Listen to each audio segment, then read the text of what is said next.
అడవిలో లేవుగా, మన ఊర్లో ఉన్నావు కదా. అవును. జిల్లా ఇది, జిల్లాలో ఉన్నావు. అవును. లండన్ నువ్వు ఒక మనిషిని ప్రజెంటేషన్ చేయాలంటే ఎట్లా పెడతావు? వెనకెళ్ళి ప్రజెంటేషన్, ముందుకెళ్ళి ప్రజెంటేషన్.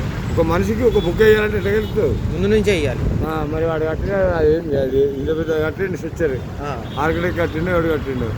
కరెక్టే. కానీ ఇప్పుడు నేను అడేది ఏంటంటే, నీ గురించి నువ్వేమైనా చెప్పుకో. అసలు నీ పాస్ట్ నువ్వేం చేసినావు, ఇప్పుడు ఇట్లా కింగ్ లాగా తిరుగుతున్నావు అంటే అసలు ఇప్పుడు ఏంది? అసలు నీ కొత్తగూడెం అంతా నీదే.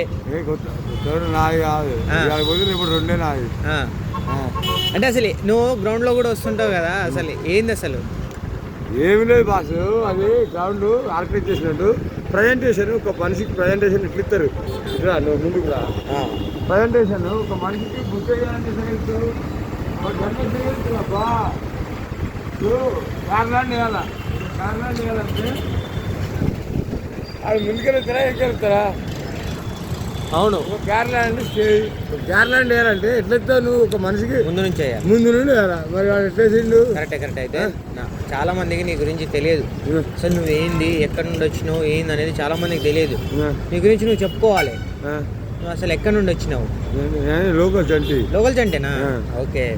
పాస్ట్ లో అసలు ఏదైనా జాబ్ చేసావా? జాబ్ లేదు. జాబ్ ఆ చంద్రబాబు లంచాడికి ఇదిలేగా జాబ్. మా మదర్, మా గ్రాండ్ మదర్ ఎయిడెడ్ స్కూల్లో జాబ్ చేసేది. ఆ లంచోడికి తీసేసింది, ఎయిడెడ్ స్కూల్లో జాబ్లని తీసేసింది. ఎవడు? చంద్రబాబు లంచా కొడుకు కనబడితే సాధించా వాడిని పక్కనే. చంద్రబాబు అని లంచా కొడుకు నాకు ఇప్పుడు కనబడితే అట్లా వద్దు కానీ పోనీలే, ఇక అయిపోయింది గతం కదా. నా పెయిన్ అది. అవును. ఆ ఎయిడెడ్ స్కూల్లో వాడు తీసేసిండు. వాడు మొత్తం ప్రైవేట్ చేసి వాడు గ్లోబల్ మార్కెట్ వాడు తేలే. రాజీవ్ గాంధీ తెచ్చిండు. అవును. డిజిటల్ వ్యవస్థ తెచ్చింది రాజీవ్ గాంధీ. అవును. కేసీఆర్ తేలే, ఇప్పుడు తేలే. అవును.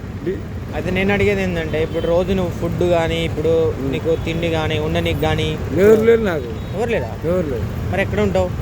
ఎక్కడో బట్టలు మంచిగా వేసినావుగా, మంచిగా. ఫ్రెండ్సేనా? Friend in need, friend in ever. Friend in deed ఏదో అంటారుగా. అట్లే కానీ ఇప్పుడు ఇంగ్లీష్ కూడా బాగానే మాట్లాడుతున్నావుగా. మరి ఎంతవరకు చదువుకున్నావు? 10th, below 10th. అప్పట్లోనే 10th అంటే 91-92 బ్యాచ్ నాది. రాజీగాంధీ నా అంటే పివి నరసింహ టైంలో నువ్వు 10th క్లాస్ చదువుతున్నావు. 91-92 బ్యాచ్ రాజీగాంధీ. అదే మొబైల్ వాడుతున్నావు, కళ్ళజోడు వాడుతున్నావు. ఒకసారి కళ్ళజోడు వేసుకో. ఇది అది సన్ రైజ్ ఉన్నప్పుడు. ఇప్పుడు వేసుకో సన్ రైజ్. ఒక్కసారి సన్ రైజ్ వచ్చినప్పుడు. సన్ రైజ్ అంటే కళ్ళకి ఎఫెక్ట్ కాకుండా అని చెప్పి సన్ రైజ్. అదే టోపీ కూడా బాగుంది.